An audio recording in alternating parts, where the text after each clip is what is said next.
کیا جو گھروں میں لکڑی کے جائے نماز بنے ہوتے ہیں ان پر نماز پڑھنا جائز ہے؟ جی بالکل جائز ہے، لکڑی کے بنے ہوئے ہوں، لوہے کے بنے ہوئے ہوں، جو بنے ہوتے ہیں تخت پوش جس کو کہتے ہیں، اس میں نماز ہو جاتی ہے۔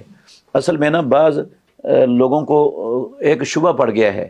شبہ یہ ہے کہ رسول مکرم صلی اللہ علیہ وسلم ایک بیمار کی بیمار پرسی کرنے کے لیے آئے، تو وہ سجدہ نہیں کر سکتا تھا، تو اس نے جو ہے نا وہ نیچے سے پھٹی اٹھائی اور اس کو اپنے سر کو لگا لیا، تو رسول اللہ صلی اللہ علیہ وسلم نے اس سے پھٹی لے کر پھینک دی، اور آپ نے فرمایا کہ اس لکڑی پر نماز، اس پر سجدہ نہیں کرنا۔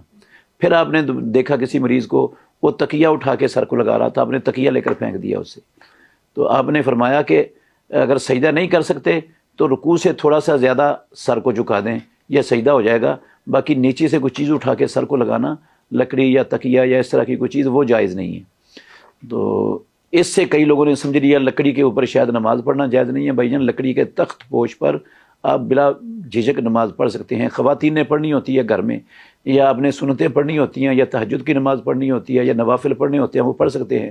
باقی فرض نماز وہ تو مسلمان پر باجماعتی فرض ہے، وہ تو گھر میں ہوتی نہیں ہے مسلمان مرد کی۔